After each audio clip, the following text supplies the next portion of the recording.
Привет-привет! Меня зовут Людмила и с вами Таро в потоке. Название нашего сегодняшнего разбора звучит так. Мужчина в моей голове. Что он думает обо мне? И у нас с вами будет 3 позиции. Выкладываю их перед вами. Загадывайте ваших мужчин. И начнем мы, как обычно, с сигнификации. Сигнифицировать будем ситуацию между вами, ну и, собственно, самого мужчину. Да, вот все то, что поможет вам определиться, правильно ли вы загадали позицию или нет. Значит, после сигнификации мы как раз ответим на наш главный вопрос.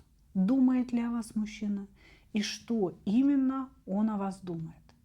И, конечно, посмотрим, будут ли с его стороны какие-то действия в вашу сторону. Потому что, думать можно много и долго, да, а нам, девочкам, хочется действий каких-то. Ну что ж, начинаем. Двоечки, троечки идут в ожидании. Единички.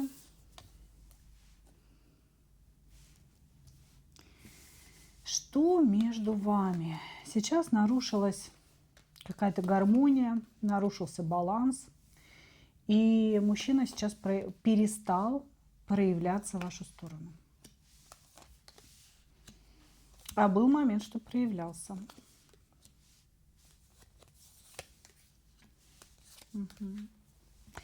Вас связывает то ли какое-то обучение, то ли работа, то ли совместное хобби.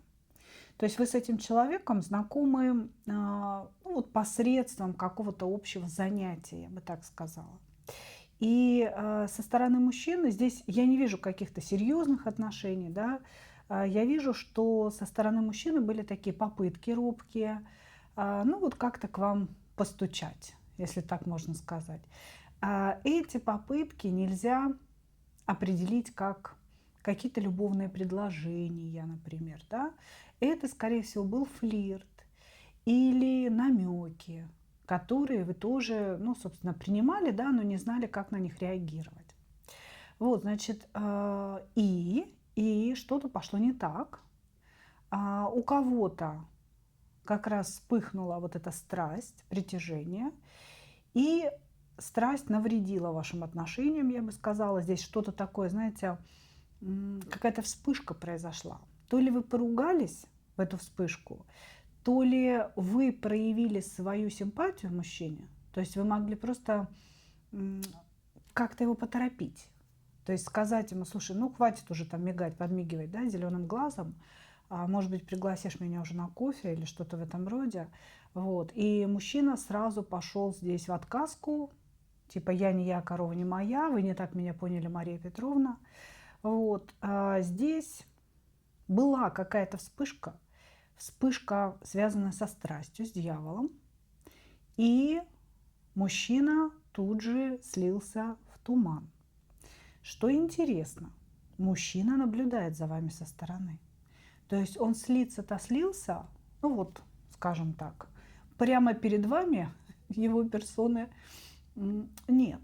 Но где-то за монитором компьютера он за вами смотрит, он за вами наблюдает, он вас слушает, может быть, да, если вы где-то выступаете по видео. Вот, то есть здесь человек на самом деле очень много времени проводит за монитором компьютера, или, может быть, телефона, да, здесь просто изображен компьютер, наблюдая за вашей жизнью. Слиться-то он слился, но не до конца. Вот, значит, еще здесь ситуация, знаете, какая? Мужчина беднее, чем вы. Он вообще на всем экономит и не хочет показывать, что у него проблемы с деньгами. Реально, он и экономит, и очень мало зарабатывает. Вообще, если честно, похож, может быть, на какого-то айтишника, знаете, который дома работает и все время дома находится. То есть он очень-очень часто сидит дома за компьютером. Но это какой-то айтишник неудачливый, да. У нас, например, айтишники очень хорошо зарабатывают, да, а он не очень хорошо зарабатывает. И стыдно ему от этого. Понимаете, ему стыдно показать свою бедность рядом с вами. Ему стыдно рассказывать о себе. Вот он как-то чувствует себя очень уязвимым именно рядом с вами. И вот эти вот деньги и проблемы с деньгами нарушили взаимоотношения. Понимаете? То есть между вами все было хорошо. Может быть, была дружба. Вот, скорее всего, даже дружба была. И двигались вы в сторону любви. Но мужчина, тем не менее, в этот момент, вот пока вы двигались, он все равно думал о своем денежном положении. Понимаете? О том, что он не может вам что-то предложить. О том, что он беднее. Может быть, он вам прихвастнул. Сказал, что я такой богатый, у меня так много всего есть. А на самом деле нифигаса нет. Вот. И сейчас он ждет какого-то момента, связанного с бумагами, с документами. То ли за счет этих бумаг он наконец-то разбогатеет, может, он разводится с женой и хочет там половину имущества у нее отрезать, да. А может быть, он какое-то наследство ждет. Может быть, он ждет выезда куда-то за границу на работу, понимаете? Но вот он ждет каких-то бумаг, после которых, если я их получу, если все будет успешно, вот тогда я встану с ней на один финансовый уровень. Вот так он думает. То есть у него сейчас какие-то такие мысли в голове. Хорошо, значит, этот мужчина у вас в голове. Вот такие взаимоотношения. Что он думает о вас? Значит, этот мужчина 100% о вас думает, потому что, сидя за компьютером, он за вами следит. Поэтому, конечно, не может о вас тихо, спокойно не думать. Но вы-то замужем здесь. Здесь ощущение, что вы не свободны, потому что этот загаданный мужчина прежде всего думает о вашем муже, о своем сопернике, о пентаклевом короле.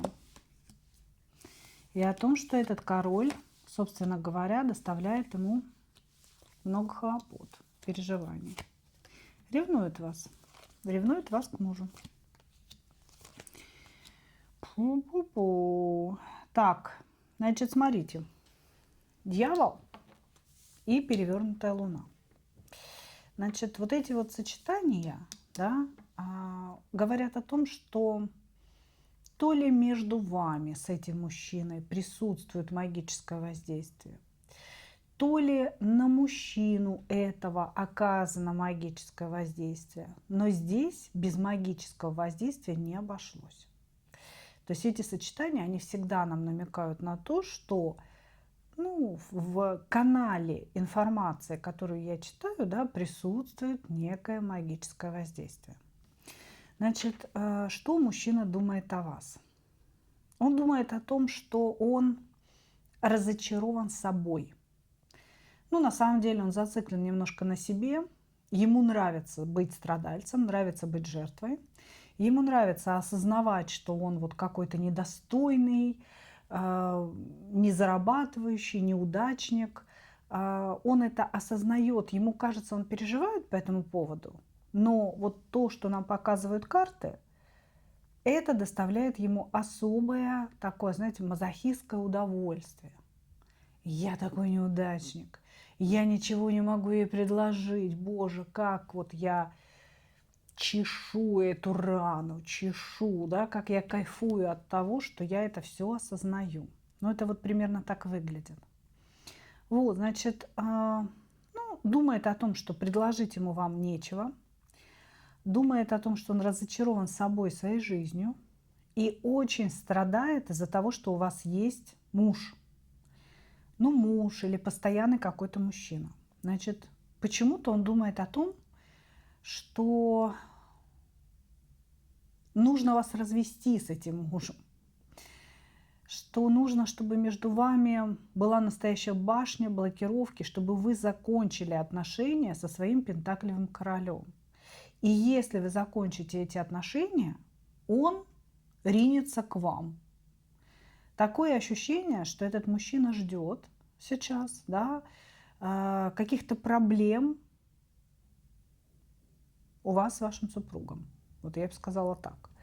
Может быть, он хорошо знает вашего супруга. Может быть, между вами была какая-то дружба, она стала переходить в любовь, и этот мужчина поставил вам какие-то условия. Но почему-то он вот в мыслях о вас, да, вот в том, что он там перебирает у себя в голове, больше думает о том, что вы должны из-за него расстаться со своим супругом, разрушить отношения полностью, поставить какие-то точки, и тогда, значит, между вами начнут происходить какие-то чудеса. Типа того, что у него будет какая-то красная линия. Или не линия. Ну, короче, открытая дорога будет к вам. Вот. Значит, что еще он думает? Он думает, что вы его дьявол, что вы его одержимость. И он не знает, как отвязаться от этих мыслей о вас. Он постоянно вас хочет. Он постоянно ищет какой-то взаимосвязи с вами. Может быть, в интернете, может быть, читает ваши переписки, какие-то ваши диалоги. И он говорит, что я хочу закончить это. Мне очень-очень больно думать об этой женщине. Но я не могу этого сделать, потому что меня все время как будто бы кто-то возвращает к мыслям о ней. Он считает, что есть, ну, то ли какие-то высшие сущности, то ли это ваша такая энергия колдовская, да, есть кто-то свыше, кто его толкает к вам, понимаете? Он бы с удовольствием о вас не думал, но вы такая дьяволица, или у вас такая дьявольская энергия, или высшие силы решили, что вы должны принадлежать друг другу, и поэтому он о вас думает.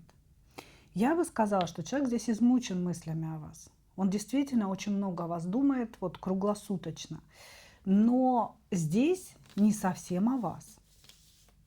Здесь больше о том, как вам навредить, ну, в плане вашего супружества, да, то есть как навредить вашему браку, как разорвать ваши отношения с мужем для того, чтобы наконец-то начать к вам проявляться и вот стать, судя по всему, вашим императором.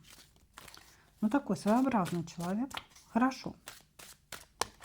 Давайте посмотрим его действия в вашу сторону.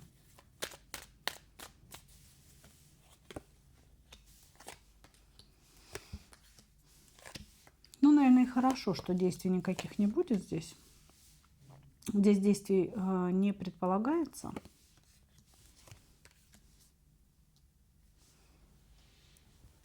Потому что он считает себя жертвой ситуации. Он считает себя несправедливо то ли брошенным, то ли обиженным, то ли униженным.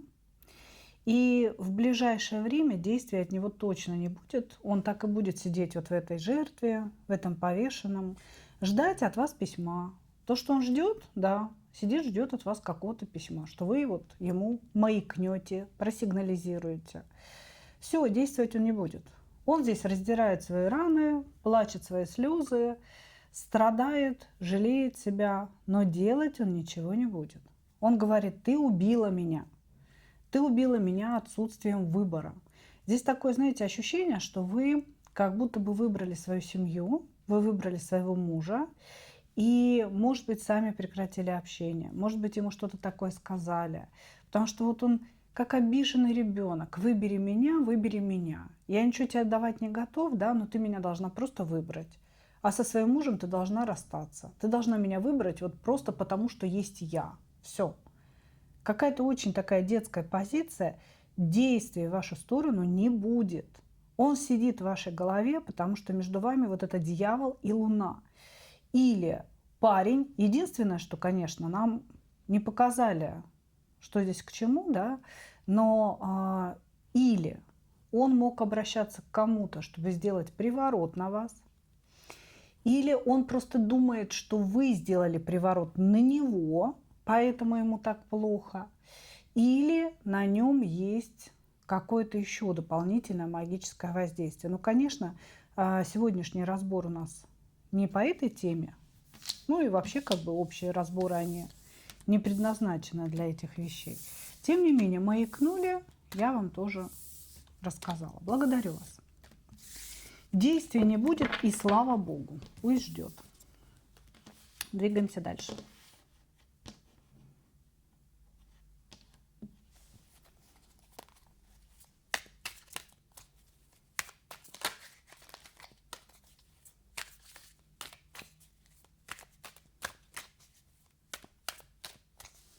Двоечки.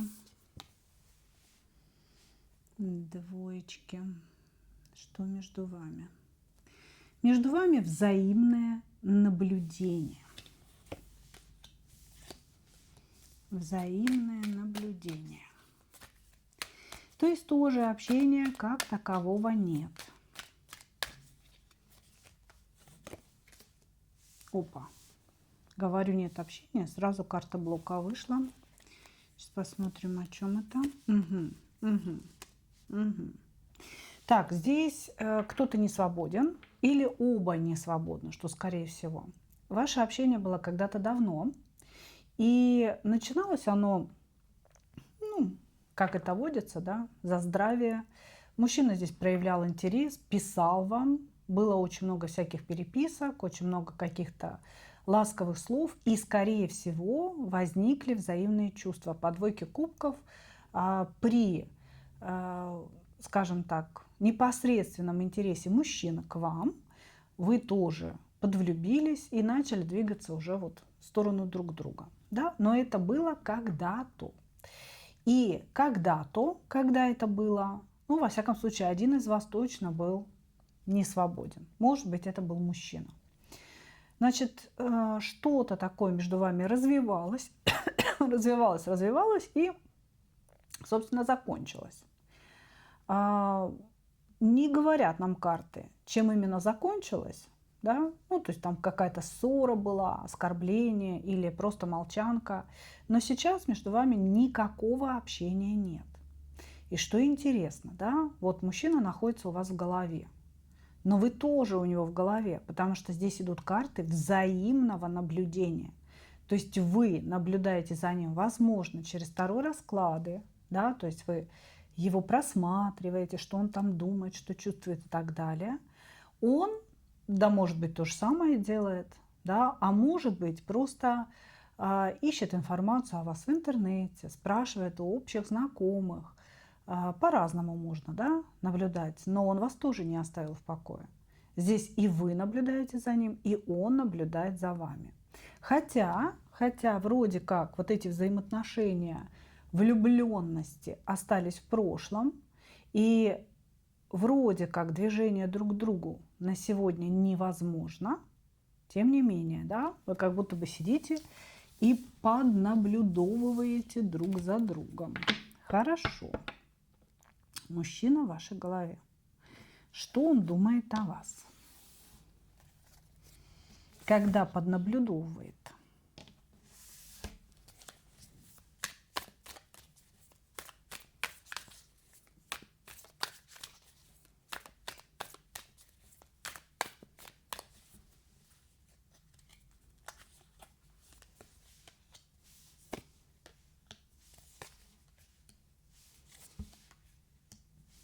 Он где-то какие-то странички ваши смотрит.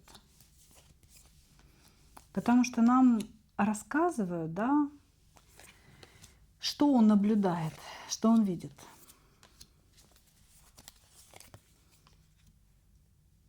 Что он видит? Значит, скорее всего, на каких-то своих страничках вы пишете стихи.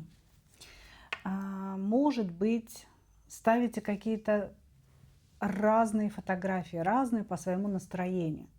Потому что он видит ваше настроение. Что он думает? Он думает о том, что он видит. Значит, а видит он ваше настроение. Он говорит, она то такая яркая, активная, стремительная, куда-то несется, то она очень грустная, романтическая, какая-то вся такая в слезах. Вот. То она о чем-то размышляет, то она опять веселится и опять куда-то несется. Что это может быть? Вот о чем он думает? Это когда человек заходит к вам на страницу в Инстаграм, к примеру, или там ВКонтакт, и видит, то вы какие-то фотки поставили, я поехала там покорять Эверест, да, вот такая яркая, активная, то потом что-то вам там как бы переклинило вас, и вы написали грустные стихи. Все, я плачу, никто меня не любит и так далее. То потом вы поставили какую-то статью о том, что такое теория струн. да, например, ну, то есть умничает, он говорит, вот, то потом опять он видит, что вы опять в какой-то поход или в отпуск, и вот все у вас хорошо, вы такая яркая, улыбающаяся, двигаетесь куда-то вперед, то потом опять вы грустная. То есть то, о чем он думает, да, вот такое ощущение, что человек ежедневно выходит на какую-то страницу и делает какие-то выводы о вас. Да? Делает вывод, то она такая, то она сякая. Очень похоже на некое изучение вас. То есть потихонечку, да, человек вас изучает, изучает, изучает. Вот у него внутри происходит некая констатация факта. Да, что вот то вы такая, то вы сякая, то у вас такое настроение, то вы туда уехали. Вот, значит, что он еще думает? Он думает о том, что вы очень сильно похожи на его идеал императрицы. То есть женщина, которую я хотел бы видеть рядом с собой, женщина, которая могла бы составить мне пару для настоящей любви, женщина, которую я хотел бы завоевать по-настоящему. Вот о чем он думает. И что, в чем же дело? В чем же дело? Почему мы только наблюдаем? Он говорит, потому что это только планы, я жду какого-то шанса, когда ситуация перестанет быть слишком тяжелой.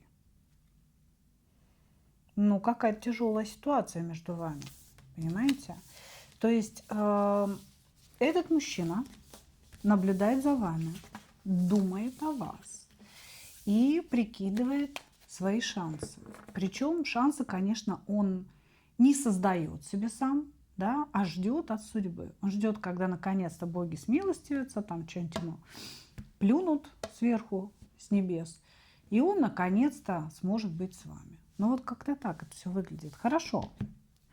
Давайте посмотрим, каких действий ждать от нашего принца.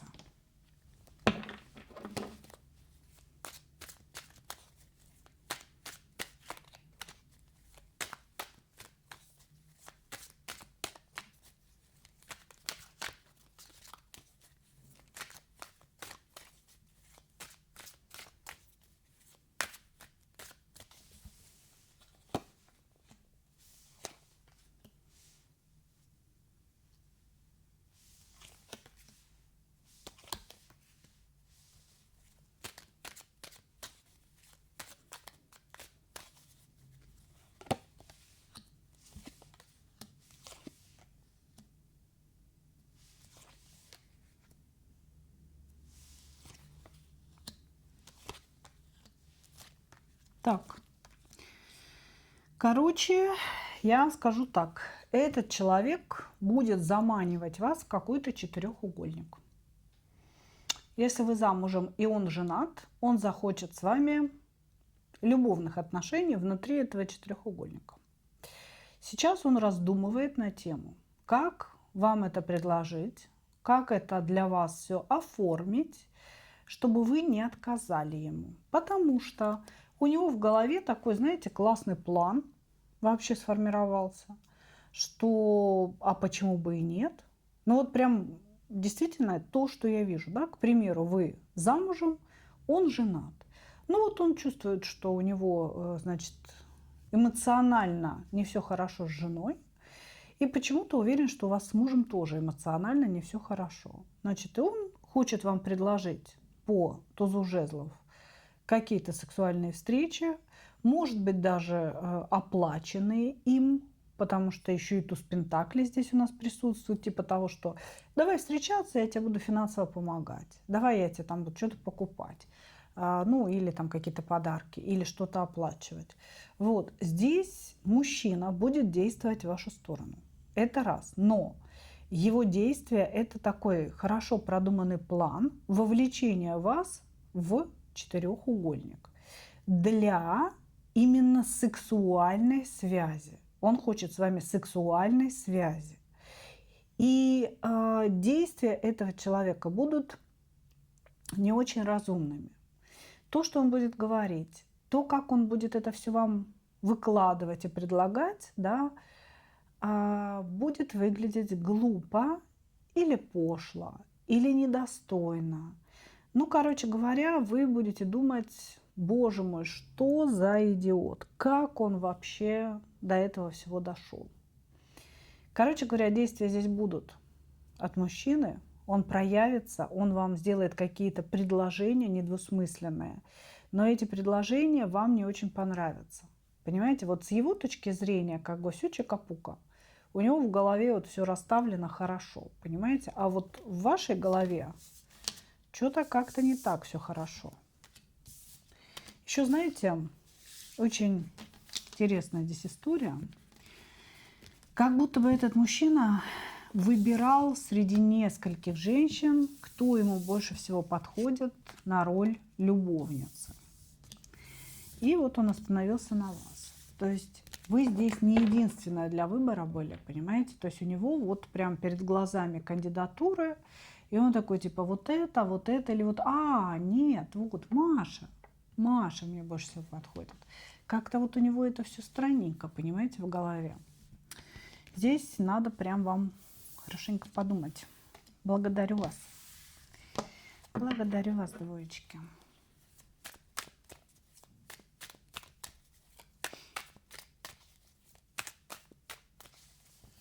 Троечки. Что между вами? Тоже десятка мечей. Кончено все. Десятка мечей, пятерка пентаклей. Все закончено. Опять у нас. Что же у нас сегодня за расклад-то такой, а? Что у нас какие-то магические воздействия выходят все время?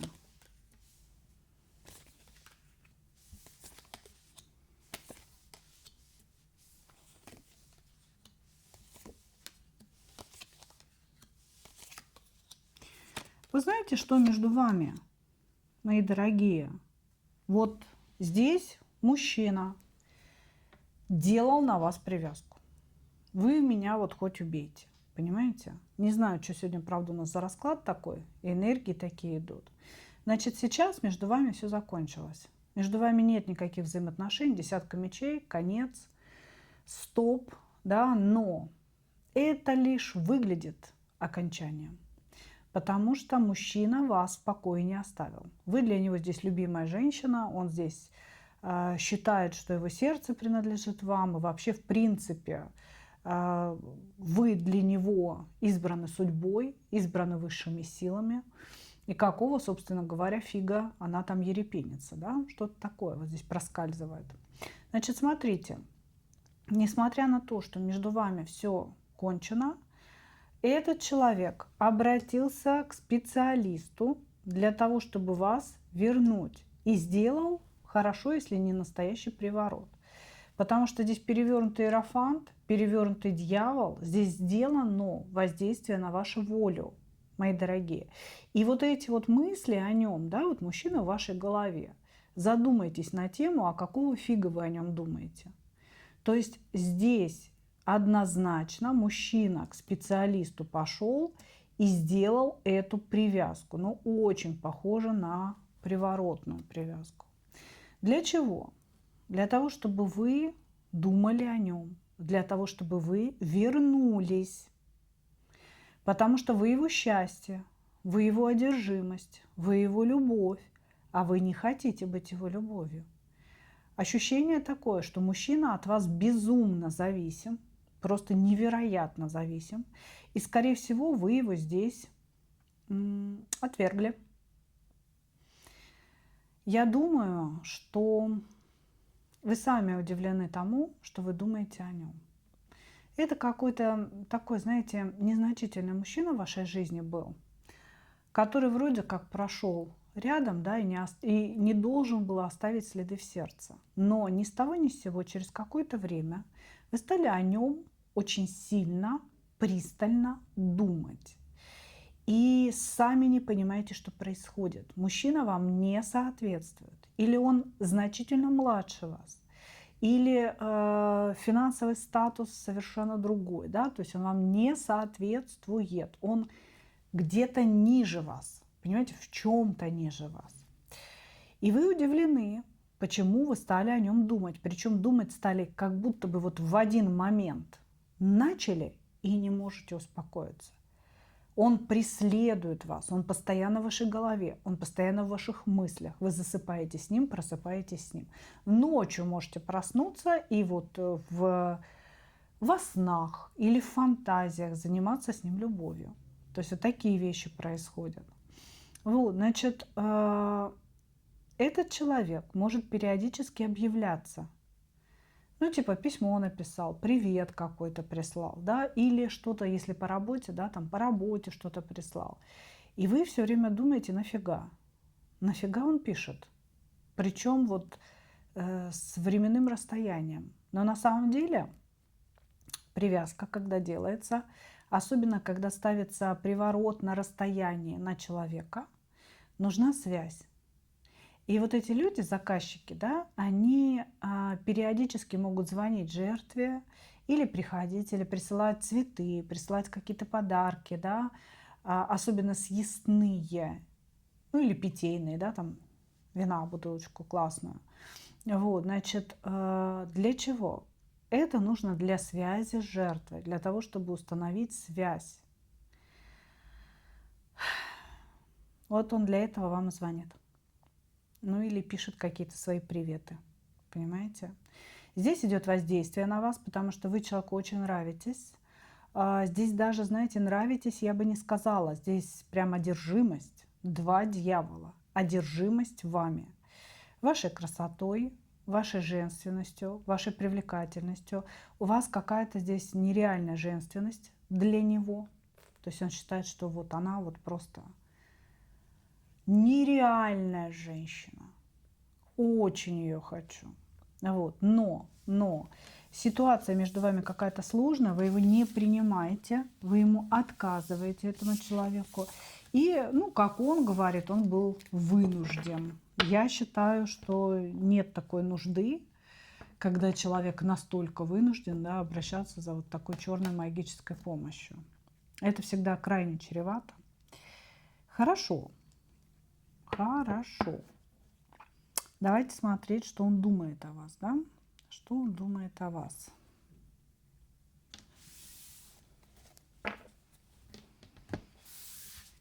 Две колоды сразу меня зовут, для того, чтобы вообще я считала информацию. Но остановлюсь на вот этой. Потому что методы вашего мужчины мне не очень нравятся. Это такая более жесткая колода, да? Вообще не нравятся мне его методы. Что он думает о вас? Наивняк.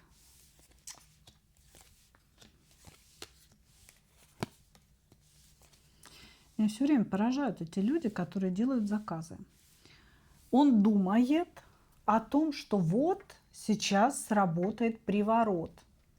И вы прибежите. Ну, он не то, что вы прибежите, думает. Он думает, и все начнется. Начнется наша любовь, думает он. Ну, конечно. Значит, что он еще думает? Он думает о том, что вы очень сильно думаете о нем. Ну, может быть, вы здесь чувствуете друг друга немножечко, знаете, на расстоянии. Типа того, что мы думаем друг о друге, и я знаю, я чувствую, что ей без меня тоже плохо. Мне без нее плохо. Я постоянно вот вишу на этом канале, да, взаимодействия с ней.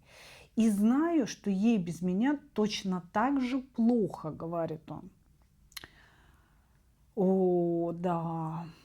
Значит, что он еще думает? Ну вот он думает о том, что сейчас сработает приворот, и вы прибежите, и между вами начнется какая-то великая любовь всех времен и народов, что вы очень красивая, сексуальная женщина, причем какая-то колдовская. И когда вы придете в его жизнь, вдруг у него счастье начнется.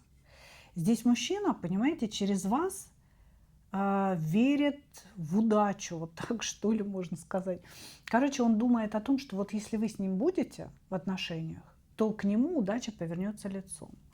И что он, слушайте, у меня какое-то косноязычие началось, я прям неправильно ставлю слова, И я, наблюдая за этим со стороны, если честно, удивлена. Такое ощущение, что этот мужчина, он разговаривает очень странно.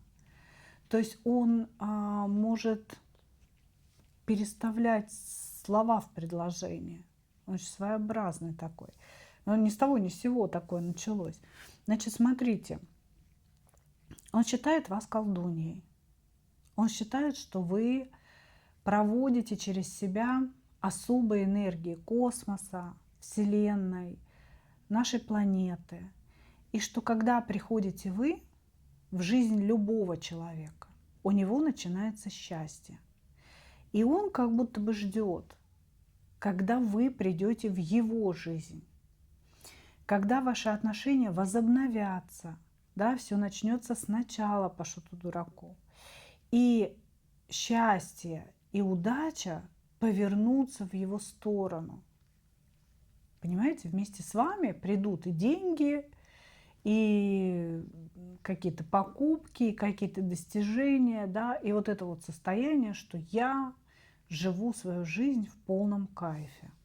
Вот. Значит, о чем еще он думает? Он думает о том, что надо подождать. Надо подождать, что ваше необщение, что ваша точка, что это не навсегда, что вот-вот протрубят иерихонские трубы, вот-вот все начнется, вот-вот все случится. Он ждет.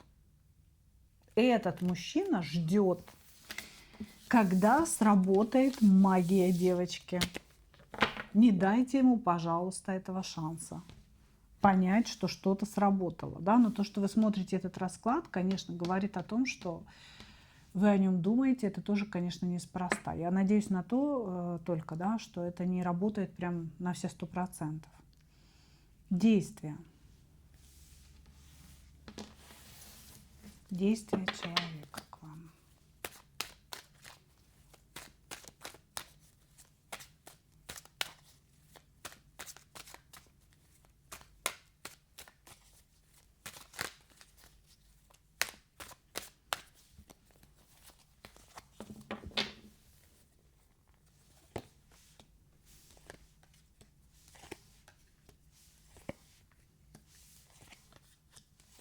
Он пока будет ждать. Он будет ждать. Он говорит о том, что появиться перед вами как-то будет глупо сейчас, потому что есть большое количество сложностей. И он хотел бы пред вами предстать как жезловый король, как человек достойный, как человек, у которого что-то есть, и как человек, равный вам. Ну, я не знаю, как он это собирается сделать. Смысл такой, что сейчас не время представать еще в роли жезлового короля. Он еще не жезловый король. Сейчас еще очень много сложностей между вами. Особенно, да, сложности эти отражаются в вашей девятке пентаклей. В том, что вы, ну, в общем, самодостаточны, самостоятельны, независимы, красивы, умны, богаты. Может быть, не совсем и богаты, да, просто есть денежки, можете себя содержать. И вот эту самая основная сложность, он говорит, понимаете?